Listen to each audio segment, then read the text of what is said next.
Hello, everyone. Floyd Zuber here, and we arrived at the final principle in the Preamble to the Constitution of the United States. Secure the blessings of liberty to ourselves and our posterity.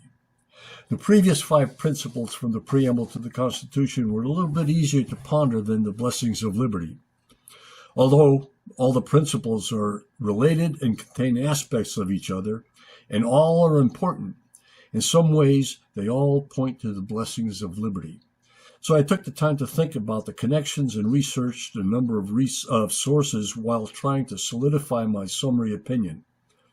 That was a very unsatisfying exercise because there didn't seem to be any consensus about the meaning of this principle. This included law schools from Ivy League colleges and newspaper articles.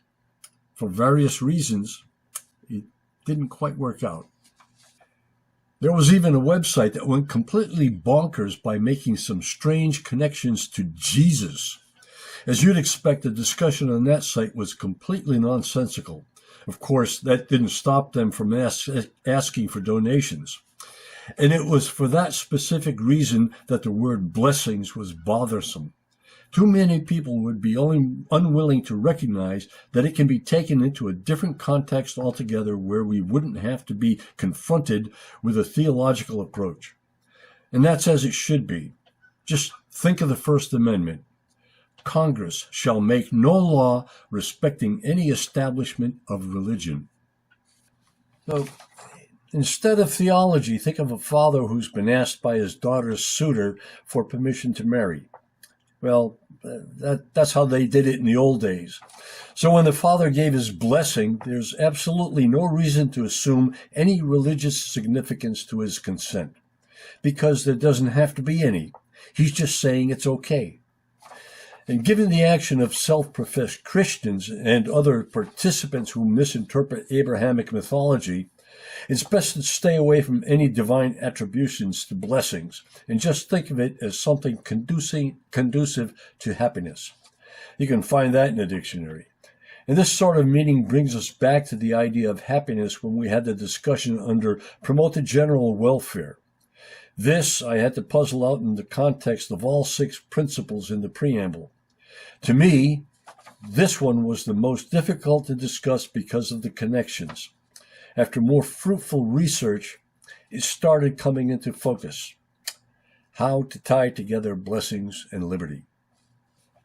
The Founding Fathers were certainly intelligent. They actually read books of all kinds that Republicans want to ban, like philosophy, like sciences. Republicans have little to no regard for education, but the Founding Fathers actually took the time to read philosophy and the sciences. They also took the time to write coherently, although it was in the style of long ago. I never heard that any of them sat on the can throughout the night, cell phone in hand, pushing out crap on their Twitter account, now X. It was Aristotle, the philosopher, who had the most impact on the thinking of the Founding Fathers, and he had a lot to say about happiness. Without getting into a lot of Aristotelian philosophy, there are 3 things he said about happiness. First was, the virtuous person alone can attain happiness. And he definitely wasn't talking about Christianity because that was well after his time. Virtue in the time of Aristotle had more to do with being a moral person without any kind of deity involved. He was a smart guy. Second was, it's something final. It's the end of the action and it's self-sufficient. Whatever you're doing has to make you happy in the end. It's the last step. It's why you do what you do. And don't forget about the virtuous part. And third, happiness is the full development and use of our intellectual capabilities. Oh, no. It's that damn intellectual thing. It's the part where Republicans get a brain cramp. Having to fund public education will do that to them. Now, how does this relate to liberty?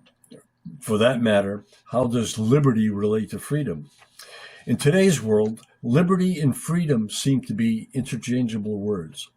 And that's most likely because people in general pay little attention to the meaning of words.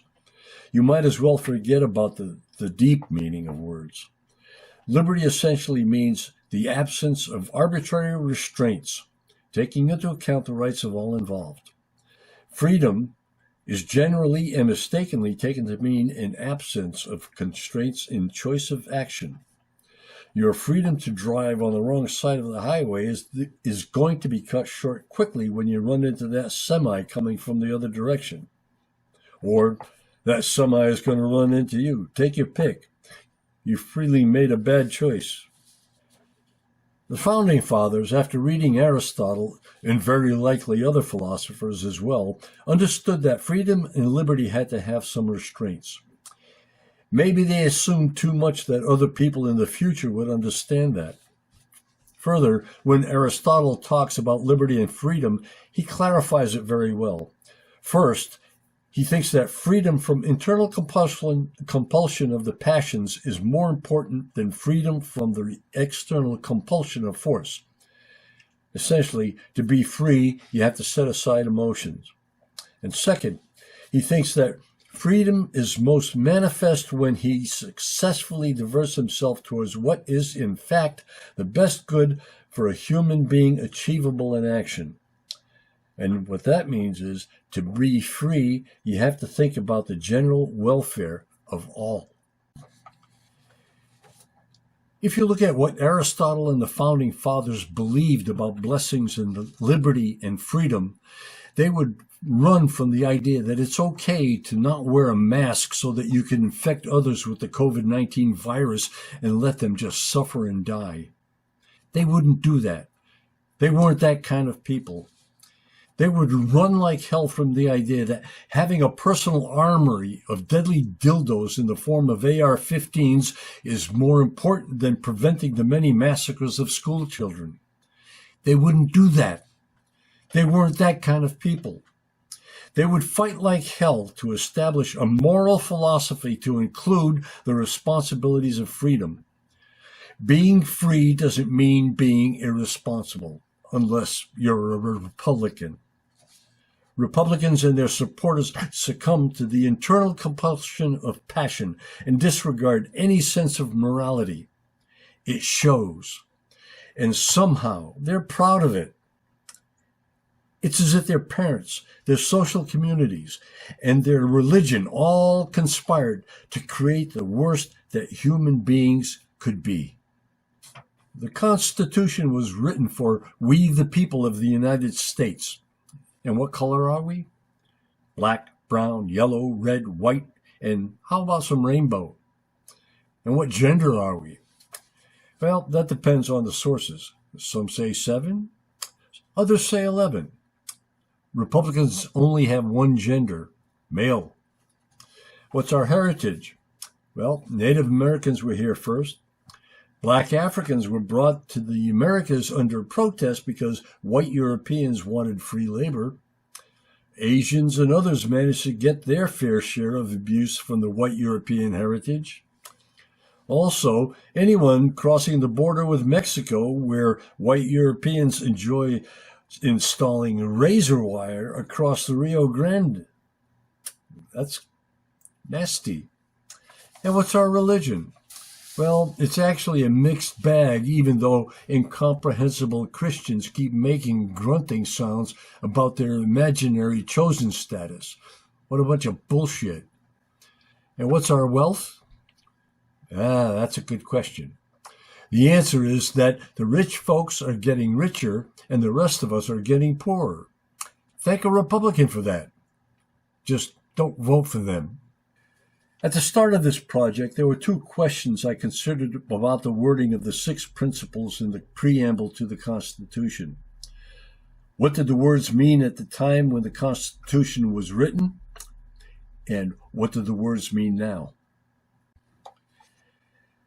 Given the passage of time, besides recognizing the significant changes in population, science, technology, travel, communications, migration, and the environment, the principles themselves are sound. That doesn't mean that I'm supporting the originalist tendencies to interpreting the Constitution. It means that those principles expressed by the Founding Fathers have a solid basis in philosophical ideas about its relation to virtue, a good life, and posterity. If you think about it, why would posterity want to remain like its ancestors? Since the start of this country, laws have been passed by forward-looking legislators and supported by like-minded administrations. The same can be said about those justices from the Supreme Court who had a better grasp of reality than the current 6-3 Supreme Court. The laws that have been passed since the founding have to be viewed in the context of rights retained by the people. Amendment 9. The enumeration in the Constitution of certain rights shall not be construed to deny or disparage others retained by the people. Even in the language of the Founding Fathers, these words are obvious. Posterity has gained rights by those words in the Constitution. Republican legislators propose bills to remove those rights. If that doesn't work, the 6-3 Supreme Court declares other laws that grant rights and protect us from harm as unconstitutional. I keep thinking along the lines of something like establishing justice and promoting the general welfare. And just exactly why do they declare those laws unconstitutional? Because they say so? That's it? They say so? Do we get those rights by passage of laws or through constitutional amendments? I think it works both ways. Why shouldn't it? Regardless, those rights should align with the 6 principles stated in the preamble to the Constitution. Or are we just being jerked around by whoever has been paid the largest corporate donation to convince us otherwise?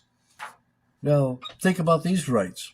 The right to Social Security, the right to adequate health care, the right to have a pollution-free environment. How about joining a labor union?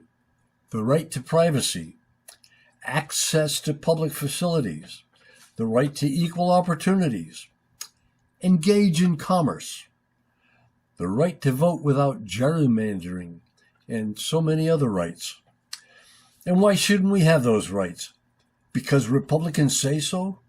Because they don't want us to have rights? Human rights are constitutional rights. Human rights are constitutional rights. How much difference are we talking about?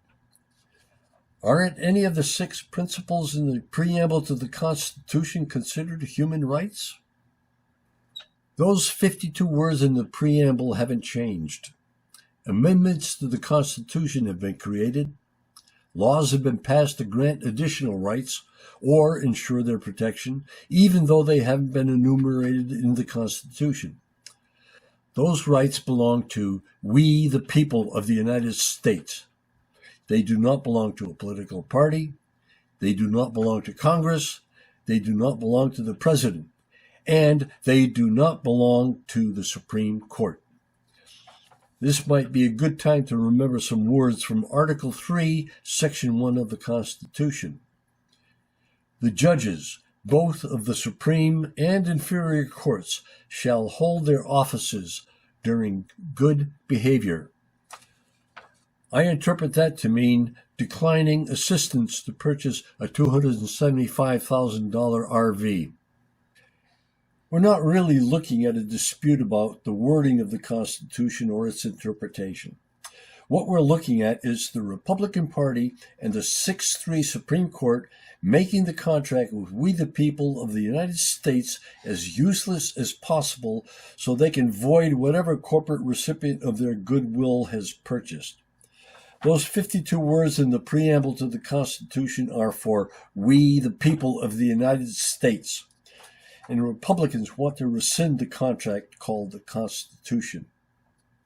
The Constitution is a contract. Honor it. The Constitution is a contract. Enforce it. The alternative is not a good picture.